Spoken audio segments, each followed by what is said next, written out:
Sir ಇವರು first ಬಂದಿದ್ದರು. ನಾನು ನೋಡಿದಾಗ ಇವ್ರಿಗೆ ಎಲ್ಲ ದೇವ್ರುಗಳು ಬರ್ತಾ ಇದೆ ಅಂತೆ. ದೇವ್ರುಗಳು ಬರೋದು, ಚೌಡಿ ಬರೋದು, ಆಮೇಲೆ ದೇವ್ರುಗಳು ಬಂದು ಮಾತಾಡಿಸೋದು, ಅಲ್ಲಿ ಹೋಗು ಇಲ್ಲಿ ಹೋಗು ಅಂತ ಹೇಳೋದು.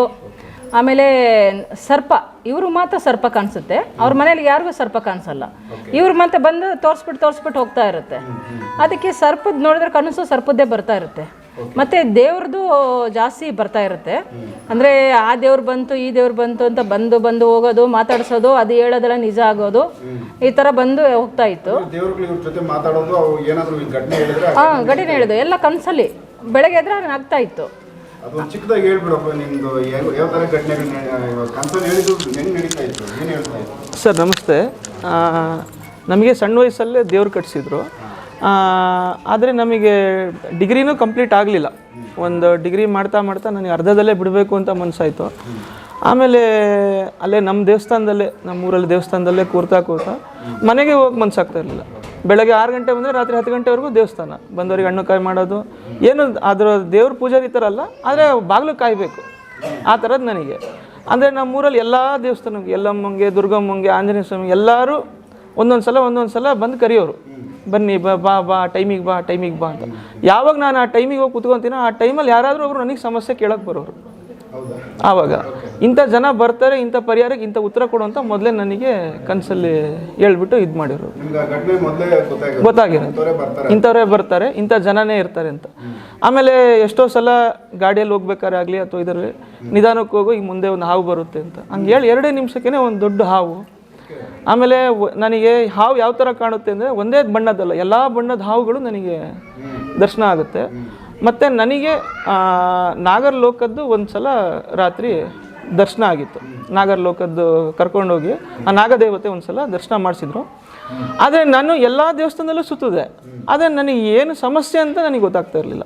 ನಮ್ಮ ತಂದೆಯವರೊಬ್ಬರು ಗೌರ್ಮೆಂಟ್ ಆಫೀಸರ್ ಆದ್ರೂ, ನಮ್ಮನೆ ಎಲ್ಲರೂ ಎಜುಕೇಟೆಡ್ ಇದ್ರೂ, ನಾನು ಮಾತ್ರ ಇದೇ ಥರ ಬಟ್ಟೆ ಹಾಕೊಂಡು ಬರೀ ದೇವಸ್ಥಾನ ಸುತ್ತುತ್ತೇನೆ. ಮನೆಯಲ್ಲೆಲ್ಲ ಭಾಳ ಕಿರಿಕಿರಿ, ಯಾಕಂದರೆ ಏನು ಮಾಡ್ತಾ ಇಲ್ಲ, ಬರೀ ದೇವಸ್ಥಾನನೇ ಇರ್ತಾನಿಲ್ಲ ಅಂತ.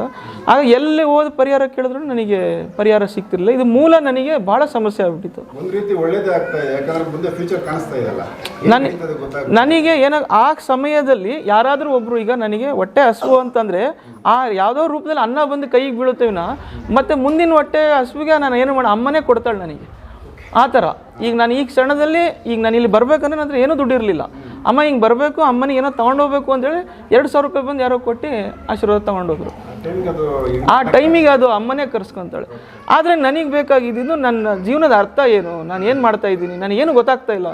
ಈಗ ನಾನು ಹೆಚ್ಚು ಈ ಥರ ಇರೋಕೆ 9 ವರ್ಷ ಆಯಿತು. 9 ವರ್ಷದಿಂದ ಬೆಳಗ್ಗೆ ಮನೆ ಬಿಟ್ಟರೆ ರಾತ್ರಿ 10 ಗಂಟೆ 10:30 ಹಿಂಗೆ ಸುತ್ತೋದು, ಮತ್ತು ಈ ಥರ ದೇವಸ್ಥಾನಗಳು ಸುತ್ತೋದು, ಈ ಥರದಲ್ಲೇ ಇದ್ದೆ. ಆಮೇಲೆ ಒಂದು ಸಲ ರಾತ್ರಿ ಏನಾಯಿತು, ಹಿಂಗೆ ಮಲಗಿದ್ದಾಗ ಒಂದು ಕನಸು ಬೆಳಗಿನ ಜಾವ ಕನಸಿದ್ದು. ಬೆಳಗಿನ ಜಾವದಲ್ಲಿ ಈ ದೇವಸ್ಥಾನ ಕಾಣಿಸ್ತು ನನಗೆ. ಈ ದೇವಸ್ಥಾನ ಕನಸಲ್ಲಿ ಈ ದೇವಸ್ಥಾನದ ಸುತ್ತ ಒಂದು 5 ಎಡೆ ಸರ್ಪ, ಅದು ಬಿಳಿ ನಾಗ. ಇದೇ ದೇವಸ್ಥಾನ ಅದು ಹೆಚ್ಚು ಕಮ್ಮಿ 20 ಅಡಿ ಹೈಟ್ ಇದೆ ಸರ್. ಈ ದೇವಸ್ಥಾನ ಸುತ್ತೋರ್ದು ಅದು ರಕ್ಷಣೆಯಲ್ಲಿ ನಿಂತಿದೆ ಈ ಜಾಗ. ಮತ್ತು ಅಲ್ಲಿ ಒಬ್ಬರು ಅರ್ಶನ ಹಚ್ಕೊಂಡಿರೋ ಒಂದು ಹೆಂಗ್ಸಿ ನಿಂತಿದ್ದಾರೆ, ಅಂದರೆ ಅದು ಹೊಳಿತಾ ಇದೆ. ಆ ಥರದ್ದು ನನಗೊಂದು ದಿವ್ಯ ದೃಷ್ಟಿ ಥರ ಅದೊಂದು ಕ್ಷಣ ಗೋಚರ ಆಗಿ ತಾಯಿ ಇದು ಮಾಡಿದ್ಲು. ನಾನು ಒಂದು ದೇವಿನ ಪೂಜೆ ಮಾಡೋದ್ರಿಂದ ಆ ತಾಯಿ ನಾವು ಪ್ರಶ್ನೆ ಮಾಡಿದ್ವಿ, ಹಿಂಗಿದೆ ಏನು ಮಾಡಬೇಕು ಅಂತ ಹೇಳಿದರೆ, ಸಮಯ ಬಂದಾಗ ನಾನು ಕಳಿಸ್ತೀನಿ ಅಂತ ಹೇಳಿದ್ಲು. ಅದು ಶಿವರಾತ್ರಿಗೆ ಸಮಯ ಬರುತ್ತೆ ಅಂತಲೂ ಹೇಳಿದ್ಲು. ಅದೇ ಥರ ಶಿವರಾತ್ರಿಗೆ ಸ್ವಲ್ಪ ದಿನ ಮೊದಲು ನೀನು ಹೋಗು ಅಂತ ನಾನು 2-3 ಸಲ ಇಲ್ಲಿ ಬರೋ ಪ್ರಯತ್ನ ಪಟ್ಟೆ, ಏನು ಮಾಡಿದ್ರು ಆಗಲಿಲ್ಲ ಕೈಯಲ್ಲಿ, ಯಾಕಂದರೆ ದುಡ್ಡಿಲ್ಲ ನನ್ನ ಹತ್ರ. ಆ ತಾಯಿ ದುಡ್ಡು ಕೊಟ್ಟರೆ ನಾನು ಇಲ್ಲಿಗೆ ಬರಬೇಕು ಅಂತ ಯಾವುದೋ ರೂಪದಲ್ಲಿ ಕೊಡಿಸಿದ್ಲು. ನಾನು ಇಲ್ಲಿಗೆ ಬಂದೆ. ಆಮೇಲೆ ಅಮ್ಮನವ್ರ ಹತ್ರ ಬಂದು ಕೂತಿ, ಅಮ್ಮ ಈ ಥರ ಇದೆ ಅಂತ ಕೇಳಿದಾಗ ಆವಾಗ ನನಗೆ ನಿಜವಾದೊಂದು ಸತ್ಯ ಘಟನೆ ಗೊತ್ತಾಗಿದ್ದು. ಅದು ನೀವು ಹೇಳ್ತೀರಾ, ನಾನು ಹೇಳಮ್ಮ? ಸರ್ ಇವ್ರು ಬಂದು ಸ್ಟಾರ್ಟಿಂಗ್ ಕುತ್ಕೊಂಡು ಹೇಳಿದರು, ಬರೇ ದೇವರೇ ಕಾಣಿಸ್ತಾ ಇದೆ, ನನಗೆ ಏನು ಮುಂದೆ ಹೋಗ್ಬೇಕಂತ ಗೊತ್ತಿಲ್ಲ, ಸನ್ಯಾಸಾಗಿ ಹೋಗ್ಬಿಡ್ತೀನಿ ನಾನು. ನನಗೆ ಮನೇಲಿ ತುಂಬ ಕಿರಿಕಿರಿ ಮಾಡ್ತಿದ್ದಾರೆ, ಅಪ್ಪ ಬಂದು ಗೌರ್ಮೆಂಟ್ ಕೆಲಸ ಎಲ್ಲ ಚೆನ್ನಾಗಿದೆ, ಮನೆ ಆಸ್ತಿ ಗಿಸ್ತಿ ಎಲ್ಲ ಚೆನ್ನಾಗಿದೆ, ಬಟ್ ನನಗೆ ಅದೆಲ್ಲ ಇಂಟ್ರೆಸ್ಟ್ ಇಲ್ಲ ನನಗೆ. ಇವಾಗ ಮನೇಲಿ ಬೈತಾ ಇದ್ದಾರೆ, ನಾನು ಸನ್ಯಾಸಾಗಿ ಹೊಟ್ಟೋಗ್ಬಿಡ್ತೀನಿ, ಅದು ಕೇಳಕ್ಕಂತ ಬಂದೆ. ನಂದು ಏನಂತ ನನಗೆ ಅರ್ಥನೇ ಆಗ್ತಾಯಿಲ್ಲ, ಏನಕ್ಕೆ ನಾನು ಹಿಂಗಾದ್ನೆ ಅಂತಲೇ ಗೊತ್ತಾಗ್ತಿಲ್ಲ ನನಗೆ ಅಂತಂದರು. ಸರಿ ಆಯ್ತು ಬಾಪ ಕುತ್ಕೊಂತೀನಿ ಕುತ್ಕೊಂತ ಹೇಳ್ಬಿಟ್ಟು ಕುಂತ್ಕೊಂಡು ನಾನು ಹಿಂದಿನ ಜನ್ಮಕ್ಕೆ ಹೋದೆ. ಅಂದರೆ ಈ ಜನ್ಮದಾಗ ನೋಡಿದಾಗ ಏನೂ ಇರಲಿಲ್ಲ, ಅವಾಗ ಹಿಂದಿನ ಜನ್ಮಕ್ಕೆ ಹೋದೆ. ಹಿಂದಿನ ಜನ್ಮ ಹೋಗ್ಬೇಕಾದ್ರೆ ಇವರು ಒಂದು ದೊಡ್ಡ ಋಷಿಮಣಿಗಳು, ದೊಡ್ಡ ಋಷಿಮನಿಗಳು ಇವ್ರೇನು ಮಾಡಿದರೆ ತಪಸ್ಸು ಮಾಡಬೇಕು. ತಪಸ್ಸು ಮಾಡಬೇಕಂದ್ರೆ ಒಂದು ಜಾಗ ಬೇಕು, ಗುಹೆ ಥರದ ಒಂದು ಜಾಗ ಬೇಕು. ಅಲ್ಲಿ ಎಲ್ಲ ಸಿದ್ಧಿ ಮಾಡ್ಕೊಂಬಿಟ್ಟಿದ್ದಾರೆ. ಎಲ್ಲ ಸಿದ್ಧಿ ಇವ್ರು ಹೇಳ್ದಂಗೆ ಕೇಳ್ಬೇಕು ಎಲ್ಲನೂ. ಆ ಥರ ಸಿದ್ಧಿ ಮಾಡ್ಕೊಂಡು ದೇವ್ರ ಸತೆ ಕರೆದ ತಕ್ಷಣ ಬಂದ್ಬಿಡುತ್ತೆ ಅಂತ ಸಿದ್ಧಿ ಮಾಡ್ಕೊಂಡಿದ್ದಾರೆ. ಮತ್ತು ಎಲ್ಲ ಇವಾಗ ಮಾಟ ಮಂತ್ರದಿಂದ ಯಕ್ಷಿಣಿ ಈ ಸಾಧನೆಗಳು ಎಲ್ಲ ಮಾಡ್ಕೊಂಡಿದ್ದಾರೆ ಅವರು. ಹಾಗಾಗಿ ಮಾಡಿಕೊಂಡು ಇನ್ನೂ ಸಿದ್ಧಿ ಬೇಕಂದ್ಬಿಟ್ಟು ಆ ಗುಹೆಯಲ್ಲೇ ಬಂದಿದ್ದಾರೆ. ಅಲ್ಲಿ ಬಂದು ಕುತ್ಕೋಬೇಕಾದ್ರೆ ಒಂದು ಹಾವು, ಅದು ಇವರು ಆ ಜಾಗಕ್ಕೆ ಹೋಗಿದ್ದಾರೆ. ಅವ್ರು ಹಾವಿರೋ ಜಾಗಕ್ಕೆ ಇವರು ಕುತ್ಕೊಂಡಿದ್ದಾರೆ. ಹಂಗಾಗಿ ಇವ್ರಿಗೆ ತಪಸ್ಸು ಮಾಡ್ಕೊಂಡು ಕುತ್ಕೊಂಡಿರ್ಬೇಕಾದ್ರೆ ಅದು ಬಂದು ಡಿಸ್ಟರ್ಬ್ ಮಾಡೋದು, ಹೋಗೋದು ಬರೋದು ಮಾಡೋದು. ಅದಕ್ಕೆ ಅವರು ಕರೆದು ಹೇಳ್ತಾರೆ, ನೋಡೋ ನಾನು ಇಲ್ಲಿ ತಪಸ್ಸು ಮಾಡ್ತಾ ಇದ್ದೀನಿ, ನೀನು ನಂಗೆ ತುಂಬ ಡಿಸ್ಟರ್ಬ್ ಮಾಡ್ತಾ ಇದೀಯ, ಹೋಗೋದು ಬರೋದೆಲ್ಲ ಮಾಡ್ತಾ ಇದೆಯಾ, ಈ ಥರ ಮಾಡಿದರೆ ನನಗೆ ಕಷ್ಟ ಆಗುತ್ತೆ ಇಲ್ಲ ಅಂತ ಹೇಳುತ್ತೆ. ಅದು ಹೇಳುತ್ತೆ, ನೀನು ನನ್ನ ಜಾಗಕ್ಕೆ ಬಂದಿದೀಯಾ, ನಾನು ನಿನ್ನ ಜಾಗಕ್ಕೆ ಬಂದಿಲ್ಲ ಅಂತ ಹೇಳುತ್ತೆ. ಅದಕ್ಕೆ ಋಷಿಮನಿಗೆ ಸಿಟ್ಟು ಬಂದ್ಬಿಡುತ್ತೆ. ಹೌದಾ, ಹಾಗಾದರೆ ನಾನು ಯಾವಾಗ ನೀನು ಕರಿತೀನೋ, ಅರ್ಶಿನ ಕುಂಕುಮ ಕೊಟ್ಟು ನೀನು ಕರಿತೀನೋ ಅವಾಗ ನೀನು ಬರಬೇಕು, ಅಲ್ಲಿ ಗಂಟ ನಾನು ಕರೆಯೋ ಗಂಟ ನೀನು ಬರ್ಕೂಡ್ದು ಅಂತ ಹೇಳಿ ಶಾಪ ಕೊಟ್ಬಿಡ್ತಾರೆ. ಶಾಪ ಕೊಟ್ಟು ಆ ಜನ್ಮದ ಶಾಪ ಕೊಟ್ಬಿಡ್ತಾರೆ. ಆವಾಗ ಅದು ಏನು ಮಾಡುತ್ತೆ, ಅಳಿತಾನೇ ಇದೆ. ಅದು 3 ಜನ್ಮ ಆಯಿತು, ಅಳಿತಾನೇ ಇದೆ, ಇವರಿಂದನೇ ಅಳಿತಾ ಇದೆ. ಇವ್ರು ಯಾವಾಗ ಮೋಕ್ಷ ಕೊಡ್ತಾರೆ ಅನ್ನೋಕೊಂಡು ಅರ್ಶಿನ ಕುಂಕುಮ ಕೊಡ್ಬೇಕು. ಇವರು ಅರ್ಶಿನ ಕುಂಕುಮ ಯಾವಾಗ ಕೊಡ್ತಾರೋ ಅವಾಗ ಅದು ಮೋಕ್ಷ ಸಿಗುತ್ತೆ. ಅದಕ್ಕೆ ಅಲ್ಲಿ ಗಂಟ 3 ಜನ್ಮದ ಸುತ್ತಾಡಿದ್ದು ಕೊಡೋಕ್ಕಾಗಿಲ್ಲ. ಈ ಜನ್ಮದಲ್ಲಿ ಸುತ್ತಾಡ್ಕೊಂಡು ಬಂದು ಲಾಸ್ಟ್ ಇದು ಹಿಂಗೆ ಮಾಡಿದ್ರೆ ಆಗೋದಿಲ್ಲ, ಈ ದೇವಸ್ಥಾನಕ್ಕೆ ಹೋಗು. ಅವ್ರು ಹಿಂದಿನ ಜನ್ಮದೆಲ್ಲ ಹೇಳ್ತಾರೆ, ನೀನು ನನಗೆ ಅರ್ಶಿನ ಕುಂಕುಮ ಕೊಡು, ಅಲ್ಲಿ ಆ ಅಮ್ಮನಿಗೆ ಅರ್ಶಿನ ಕುಂಕುಮ ಕೊಡು, ನೀನು ಕೊಟ್ಟರೆ ನನಗೆ ಮೋಕ್ಷ ಸಿಗುತ್ತೆ, ನಾನು ಮೋಕ್ಷದಿಂದ ನಿನ್ನ ಬಿಟ್ಟು ಹೊರಟೋಗ್ಬಿಡ್ತೀನಿ, ನನಗೆ ಆಮೇಲೆ ಪುನರ್ಜನ್ಮ ಸಿಗುತ್ತೆ ಅಂತ ಹೇಳುತ್ತೆ. ಆಮೇಲೆ ಇವರು ಅಂದರೆ ಇವ್ರು ಚಿಕ್ಕ ವಯಸ್ಸಿಂದ ಇವ್ರಿಗೆ ಹಾವು ಕಾಣಿಸುತ್ತೆ. ಇವ್ರಿಗೊಬ್ರಿಗೆ ಕಾಣಿಸೋದು, ಮನೆ ಹತ್ರ ಬರೋದು, ಇವ್ರು ಕಾಣಿಸ್ಕೊಂಡು ಮತ್ತೆ ಹೋಗ್ಬಿಡುತ್ತೆ, ಬೇರೆ ಯಾರಿಗೂ ಕಾಣಿಸೋದಿಲ್ಲ.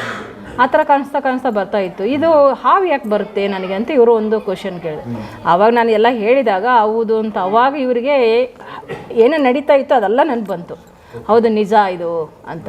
ಆಮೇಲೆ ಅಂದರೆ ಸನ್ಯಾಸಿಗೆ ಹೋಗಬೇಡಿ, ನೀವೊಂದು ಸಿದ್ಧಿ ಮಾಡೋದಿದೆ, ನೀವು ಸಿದ್ಧಿ ಮಾಡ್ಕೊಳ್ಳಿ. ನಿಮಗೆಲ್ಲ ಹಿಂದಿನ ಜನ್ಮ ಎಲ್ಲ ಪಡೆದಿದ್ದೀರಾ, ನೀವು ಒಂದು 4 ಜನಗಳು ನೋಡ್ಕೊಂಡು ಹೋದರೆ ಆ ಶಕ್ತಿ ನಿಮಗೆ ಚೆನ್ನಾಗಿ ಸಿಗುತ್ತೆ. ಅದು ಹಿಂದಿನ ಜನ್ಮ ಇರೋದ ಪವರ್ ಇವಾಗಲೂ ಇರುತ್ತೆ, ನೀವು ಮುಂದೆ ನಡ್ಸ್ಕೊಂಡು ಹೋಗ್ಬೋದು ಚೆನ್ನಾಗಿ, ನೀವು ಒಂದು ದೊಡ್ಡ ಇದಾಗ್ತೀರಾ ಅಂತ ಅಂದೆ.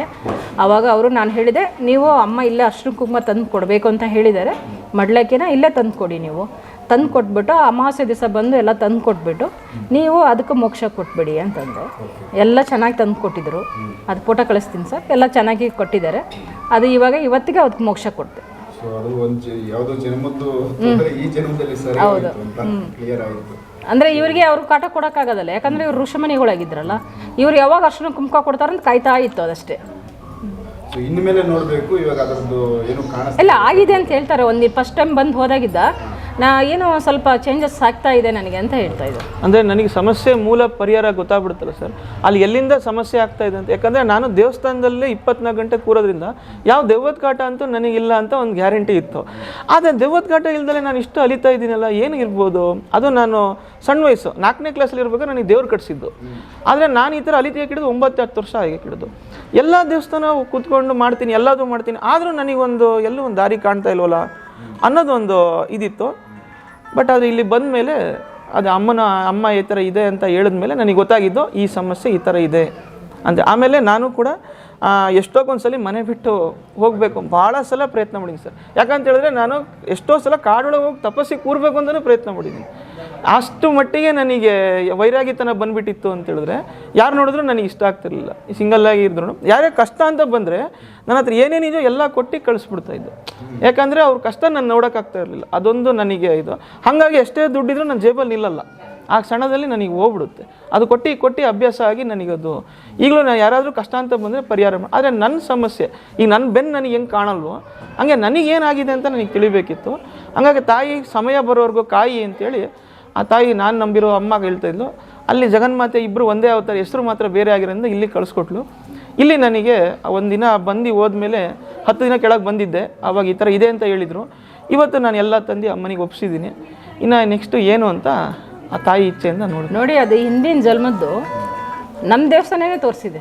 ಅಲ್ಲಿ ಅರ್ಶನ ಹಚ್ಕೊಂಡಿರ್ತಾರೆ, ಅವ್ರ ಹತ್ರ ಹೋಗು ಅಂತ. ಅದು ಹೆಂಗೆ ಯಾವ ಥರ ಇದೆ ಅಂದರೆ ಸರ್, ಅದು ಆ ನಾಗ ಆ ಒಂದು ಈಗ ಹೆಂಗೆ ಒಂದು ಶಿವಲಿಂಗದ ಮೇಲೆ ಒಂದು ನಾಗ ಹಿಂಗೆ ಎಡೆ ಬಿಚ್ಚಿ ನಿಂತಿರುತ್ತಲ್ಲ, ಈ ಪ್ರದೇಶ ಮತ್ತು ಆ ಕ್ಷೇತ್ರ ಹಿಂಗೆ ಈ ಕ್ಷೇತ್ರನ ಕಾಯ್ತಾ ಇದೆ. ಒಂದು 5 ಎಡೆ ಬಿಳಿ ನಾಗ ಅದು ಇದೆಷ್ಟು ಅಡಿ ಇದೆ ಅಂದರೆ ಹೆಚ್ಚು ಕಮ್ಮಿ 20-25 ಅಡಿ ಇದೆ ಸರ್. ಇದು 3 ಸುತ್ತ ಹಾಕಿ ಹಿಂಗೆ 5 ಅಡಿ ಮೇಲ್ಗಡೆ ಬಂದು ನಿಂತಿದೆ. ಅಷ್ಟು ಪವರ್ಫುಲ್ಲು. ಅಂದರೆ ಅದನ್ನು ಡೈರೆಕ್ಟಾಗಿ ನೋಡೋಕ್ಕಾಗಲ್ಲ. ಅದು ಯಾವ ಥರ ನಾವು ನೋಡಿದ್ದು ಅಂದರೆ ಸೂಕ್ಷ್ಮ ಒಂದು ರೂಪದಲ್ಲಿ ಅದು ಇರುತ್ತೆ. ಸೂಕ್ಷ್ಮ ಸರ್. ಆಮೇಲೆ ಯಾವ ಥರ ಅಂದರೆ ಸರ್, ಅದು ಅಮ್ಮನವ್ರದ್ದು, ನಾವು ಪೂಜೆ ಮಾಡೋ ಅಮ್ಮನವ್ರದ್ದು ದಿವ್ಯ ದೃಷ್ಟಿ ಇರುತ್ತೆ. ಈಗ ನಾವು ಇಲ್ಲಿ ಕೂತ್ಕೊಂಡು ಯಾರೋ ಮುಖ ನೋಡ್ಬೇಕಾದ್ರೆ ಅವ್ರ ಬೆನ್ನಿಂದ ಒಂದು ದಿವ್ಯ ದೃಷ್ಟಿ ಓಡ್ತಾ ಇರುತ್ತೆ. ಅವ್ರು ಏನಕ್ಕೆ ಬಂದಿದ್ದಾರೆ, ಅವ್ರ ಹಿಂದೆ ಏನಿದೆ ಎಲ್ಲ ತೋರಿಸುತ್ತೆ ಅಮ್ಮ. ಆಗ ನಮಗೆ ರಾತ್ರಿ ದಿವ್ಯ ದೃಷ್ಟಿ ತಾಯಿ ಕೊಟ್ಟು ನಮಗೆ ತೋರಿಸಿದ್ಲು ನೋಡಿ. ಯಾಕಂದರೆ ನಾನೊಬ್ಬ ಮನುಷ್ಯ, ನನಗೆ ಅಷ್ಟು ಶಕ್ತಿ ಇಲ್ಲ, ಆ ದರ್ಶನ ಮಾಡೋಷ್ಟು ಭಾಗ್ಯ ನನಗಿಲ್ಲ. ಈ ಥರ ಇದೆ, ಅಲ್ಲಿಗೆ ಹೋಗು ನಿನಗೆ ಆಗುತ್ತೆ ಅಂತ ತಾಯಿ ತೋರಿಸಿದ್ಲು. ಹಂಗಾಗಿ ನಾನು ಇಲ್ಲಿಗೆ ಬಂದು ಇದು ಅನುಭವ ಜಾಗಕ್ಕೆ ಬಂದು ಸಮಸ್ಯೆಯನ್ನು ಪರಿಹಾರ ಪಡ್ಕೊಂಡಿದ್ದೀರಾ. ಹೌದು ಸರ್. ಸೊ ನೆಕ್ಸ್ಟ್ ಇವಾಗ ಏನು ಮಾಡೋದು ಮುಂದೆ ಸರ್? ಅದು ನಿಜವಾಗ್ಲೂ ನನಗೇನು ಗೊತ್ತಿಲ್ಲ. ಆದರೆ ನಾನು ಸಂಪೂರ್ಣವಾಗಿ ದೈವ ನಂಬಿರೋದು. ಪ್ರತಿಯೊಂದು ಹೆಜ್ಜೆನೂ ನಮಗೆ ಅಮ್ಮನವ್ರದ್ದು ಮುಖಾಂತರ ನಾವು ನಡೆಯೋದು. ತಾಯಿ ಯಾವ ಕೆಲಸ ಮಾಡಿದ್ರೆ ಮಾಡೋ ಕೆಲಸ ನ್ಯಾಯ ನೀತಿ ಧರ್ಮ ಇರಬೇಕಷ್ಟು ಬಿಟ್ಟರೆ ಎಲ್ಲ ಕೆಲಸನೂ ಮಾಡು ಅಂತ ಹೇಳ್ತಾಳೆ. ಆದರೆ ನನಗೆ ಇದು ಯಾವುದು ಸಾಂಸಾರಿಕತೆ ಯಾವುದು ಇದಿಲ್ಲ ಸರ್. ನಮಗೇನಿದ್ರೂ ಯಾವುದೇ ಮಾಟ ಮಂತ್ರ ಆಗಿರಲಿ ಅಥವಾ ಯಾವುದೇ ಕೈಯಾಗಿ ತೆಗಿಬೇಕು ಅನ್ನೋದು ಒಂದು ಮನಸ್ಸು, ಒಂದು ಹಠ, ಒಂಥರ ಹಠ, ಪರಿಹಾರ ಮಾಡಬೇಕು ಅನ್ನೋದೇ ಒಂದು ಹಠ. ಯಾಕಂದರೆ ನಾನು ಪೂಜೆ ಮಾಡ್ತಿರೋ ದೇವರು ಕೂಡ ನಾನು ಕೂಡ ಭೂತರಾಯರು ಅಂತ, ಅದು ಭಾಳ ಪವರ್ಫುಲ್ ದೇವರು. ಆ ಸ್ವಾಮಿ ನಮ್ಮ ಹತ್ರ ಕರೆಸಿ ನೀನು ಇಲ್ಲೇ ಕೂತ್ಕೊಂಡು 3 ವರ್ಷ ನನ್ನ ಅಲ್ಲೇ ಕೂರಿಸ್ಕೊಂಡಿದ್ರು. ಏನೇನು ಹೆಂಗೆ ನೋಡಬೇಕು ಎಲ್ಲ ಹೇಳ್ಕೊಟ್ಟಿದ್ರು ನಮಗೆ. ಭೂತರಾಯರ ಕಡೆಯಿಂದ ನಮಗೊಂದು ಆಶೀರ್ವಾದ ಸಿಕ್ಕಿತ್ತು. ಅದೇ ರೀತಿ ನಡೆಸ್ತಾ ಇದ್ವಿ, ಎಲ್ಲ ಆಗ್ತಾಯಿತ್ತು. ಆದರೆ ಅದೊಂದು ಗಳಿಗೆ ನಾನು ಕಲ್ತು ಹೊರಗೆ ಬರಬೇಕು ಅನ್ನೋದು. ಅದು ಕಲಿತೆ ಆಯಿತು, ನಿನ್ನ ಕೆಲಸ ಮುಗೀತು, ನೀನು ಹೊರಡು ಅಂತೇಳಿ ಸ್ವಾಮಿ ಕಡೆಯಿಂದ ಇದು ಬಂತು. ಹಾಗೆ ಒಂದೊಂದೇ ಹೆಜ್ಜೆ ಬಂದು ಇಲ್ಲಿ ತನಕ ಬಂದಿದ್ದೀನಿ. ಇನ್ನು ನೆಕ್ಸ್ಟು ಅಮ್ಮನವ್ರು ಹೆಂಗೆ ದಾರಿ ಮಾಡಿಕೊಡ್ತಾರೋ ಹಂಗೆ ರೀತಿ. ನೋಡೋಣ, ಮುಂದೆ ಏನೈತೆ. ಸರಿ, ಧನ್ಯವಾದ.